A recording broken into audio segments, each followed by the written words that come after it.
Good morning once again. Justification, Lesson 3. And we start on the progression of justification. We've looked at the principle of justification and found the principle is that righteousness can be imputed. Right? You've got that clearly in your head now. We have already come a long way in this doctrine, surprisingly far. We now clearly understand that justification right from the start is available to all mankind, not by works that mankind does, freely made available to mankind as a gift. Justification is by God's grace alone. Justification is through personal faith alone. Justification is the result of imputed righteousness. And justification is all of God and none of man. All right, those are the things that have come out of the lessons we've done so far. And we're moving into the progression of justification now. And in our study of justification, we've now reached an interesting place in the development of the doctrine. We're going to move to the story of Abraham. We'll look at Abraham's life in some detail, as it provides certain information which is foundational to the doctrine of justification. So we'll turn to Genesis 12, 1-3, and we'll see that God calls Abraham out from Haran, having previously called him out of Ur of the Chaldees. So we'll go to chapter 11 of Genesis, verse 31.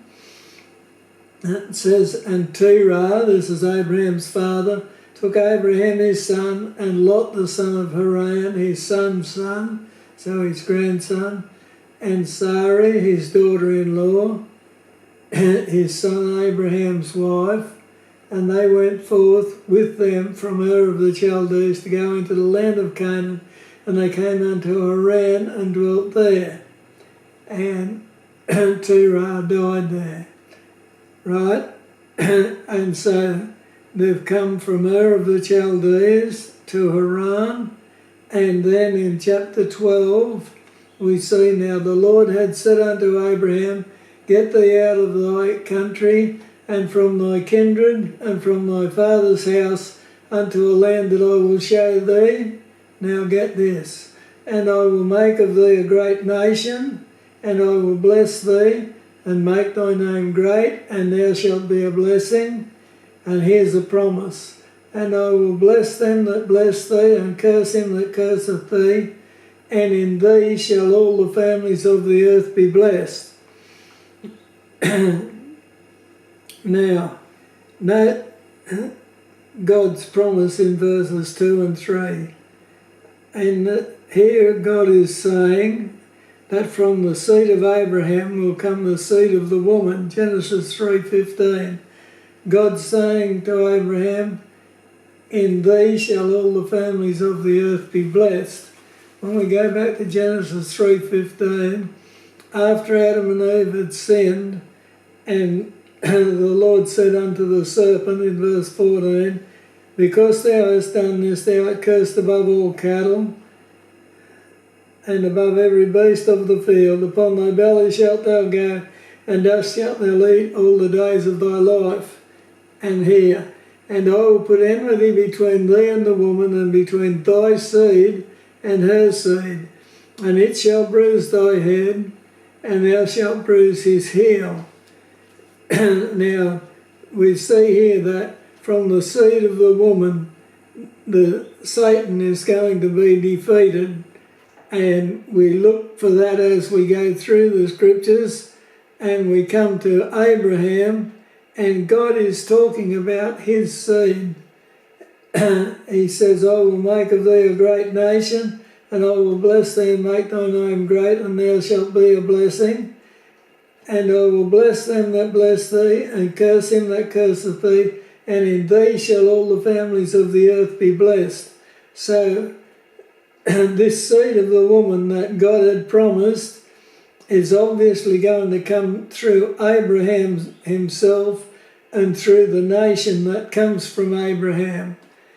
And so God's promise of the promised seed is we start to see a progression of that teaching. So Abraham departs from Haran, verse 4. So Abraham departed as the Lord had spoken unto him, and Lot went with him, and Abraham was 75 years old when he departed out of Haran. And he comes to Canaan, verse 6. And Abraham took Sarah his wife, and Lot his brother's wife, and all their substance, and they gathered that they had gathered, and the souls that were gotten in Haran, and they went forth to go into the land of Canaan, and into the land of Canaan they came. And Abraham passed through the land unto the place of Shechem, unto the plain of Moreh, and the Canaanite was then in the land. Right, and then at verse 7, God promises the land of Canaan to the seed of Abraham. So we've got this seed, this speaking of the seed, which relates us back to the seed of the woman back in Genesis 3:15. And the Lord appeared unto Abraham and said, Unto thy seed will I give this land, and there builded he an ark unto an altar unto the Lord who appeared unto him. Right.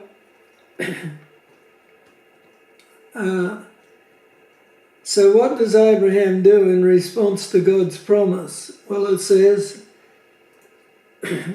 And there builded he an altar unto the Lord who appeared unto him. He builds an altar unto the Lord and worships him. Naturally, he would only do this if he believed God's promise. He built this altar and worshipped God in response to the promise that God had made to him. So obviously he believed it.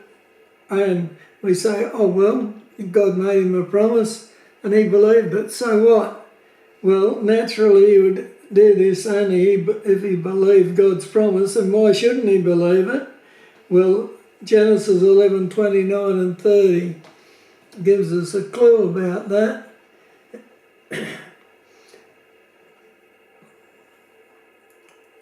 Verse 30, But Sarah was barren, Sarai is her name, but Sarai was barren, she had no children. Right, that tells us something, doesn't it? Abraham is married to Sarah, and Sarah is barren. Had Abram already had children, it would have been reasonably easy to believe God's promise regarding his seed, but with no seed in existence and a barren wife, Abraham still believes God. So that tells us something about Abraham immediately, doesn't it? We immediately see Abraham as a man of faith. And so in Genesis 15, we'll go over to that chapter because it's important in this.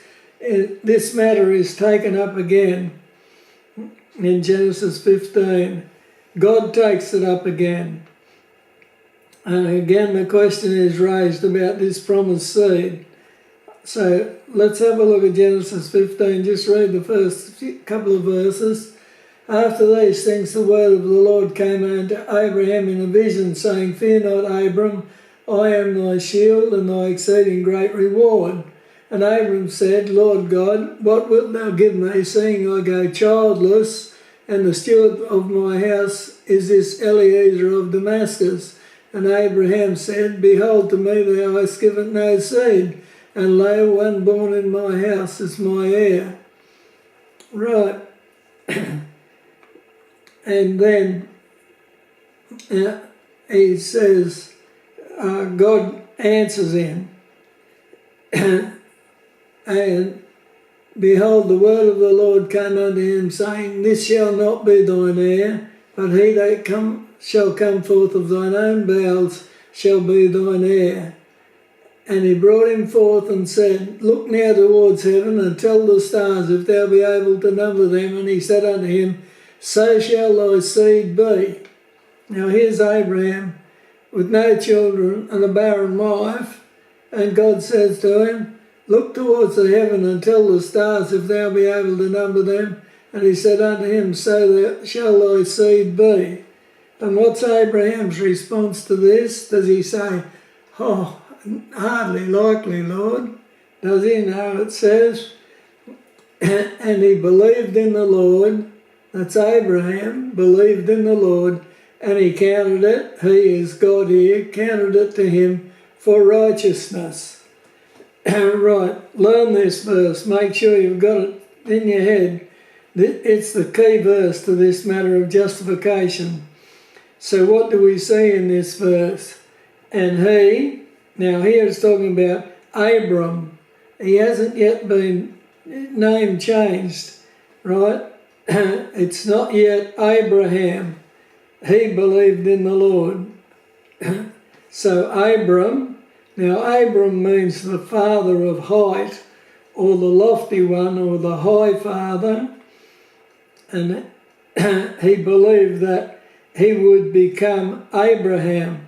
Now Abraham means the father of a multitude, or the patriarch of a multitude. 17 verse 5.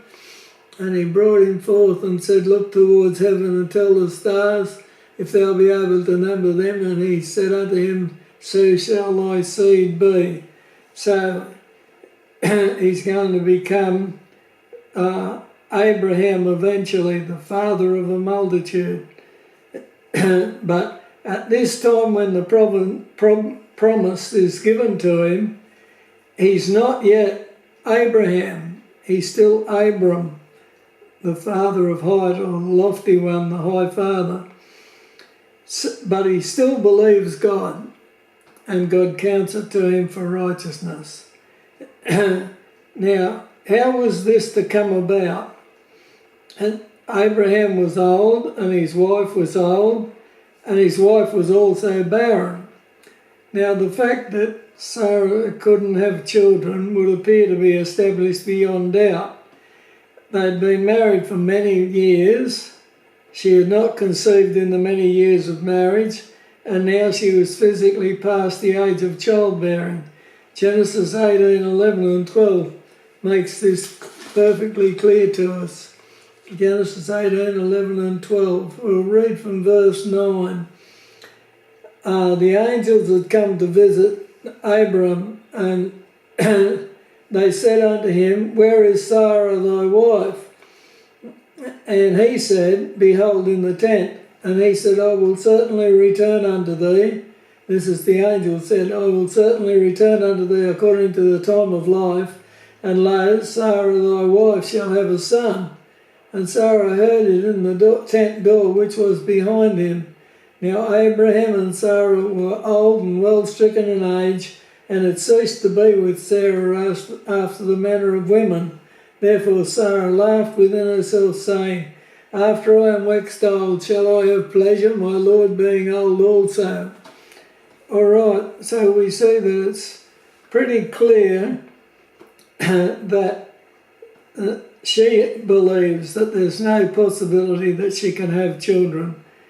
And so the cause would appear to be lost beyond hope. What God was promising was not reasonable. Abraham couldn't look and say, well, yes, I can see this happening, Lord, yes, so I believe you. No, it just said that Abraham believed in the Lord. The Lord said an impossible thing was going to happen. It would take a supernatural intervention on God's part, a miracle. And the Lord said that miracle's going to happen. And God had just promised Abraham that this miracle would happen. Now, let's just look back and see what Abraham's ideas have been in the past. Abraham had done his utmost in regard to this matter of a son and heir, and all to no avail. We remember back that he'd even tried his own remedy for God's inaction and fathered Ishmael, to his shame and perpetual regret. He'd stepped in and said, God has said that a nation is going to come from me, and it's not happening, and it doesn't seem to be able to be happening. Perhaps I need to take another wife, and start another nation. And so he fathered Ishmael, and he did start another nation, and he's regretted it, and it's been a regret to his descendants ever since. All his efforts, all his works and labour and heartache and soul-searching and striving had only brought him grief and despair and hopelessness. Everything he did only made it worse. Now God was saying that he, God, would just do everything that was necessary for this longed-for son and heir to be born. God was saying, you've tried everything. Now let me tell you, it's just going to happen because I'm going to make it happen. And what was Abraham's response? Well, he believed in the Lord. Now, surprisingly, this is the first usage of this word, though, of course, not of the principle underlying the concept. So let us just look at this word here and define it carefully, as when it comes to the matter of justification, this is the key word, the word believed.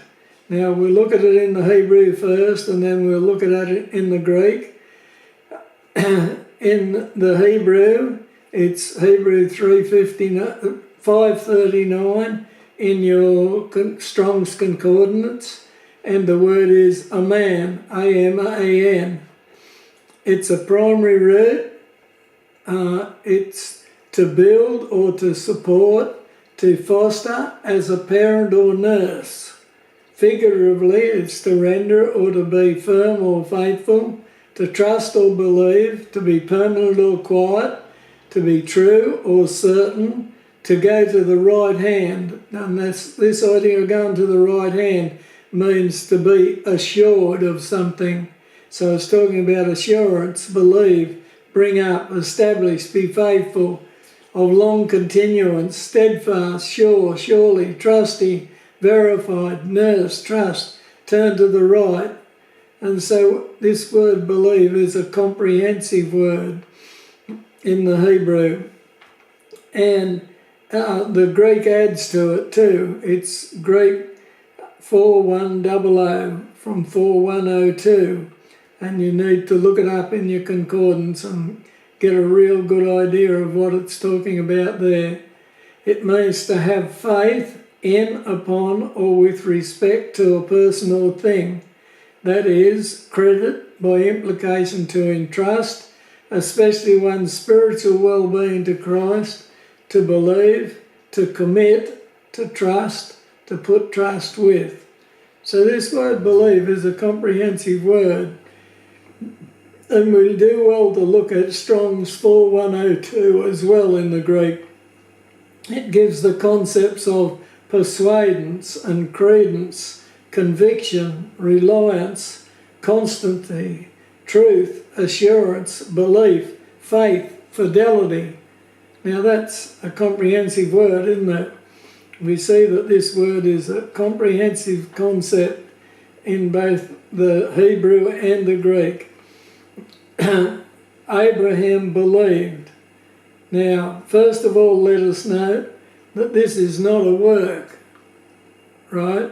God made the promise that he, God, would do all that was required. Abraham had already done all he could, and it was not enough. Indeed, he'd made the problem far worse than it was before, and he would have done well just to wait for God's time. Then let us see, it was not a work, and it was based on faith. Abraham simply believed that God would do what he said he would do. He simply believed because God had said that it would be so. However, note this, it was not blind faith. Abraham knew God. In the light of God's attributes and character, plus all that his own dealings with God had taught him through his own life, plus the evidence of creation around him, Abraham didn't have blind faith. It was based on what he knew of the God who had made the promise. And he believed that God could and would do exactly what God said he would do. And it's as simple as that. It was not a work, it was based on faith. He knew that God could be trusted to do exactly what he promised, even if it seemed impossible or unreasonable, and even if it took a miracle. He believed in the Lord. He believed that God would do what he said he would do. Next, let us see that this promise of a son and heir for Abraham was to be entirely by God's sovereign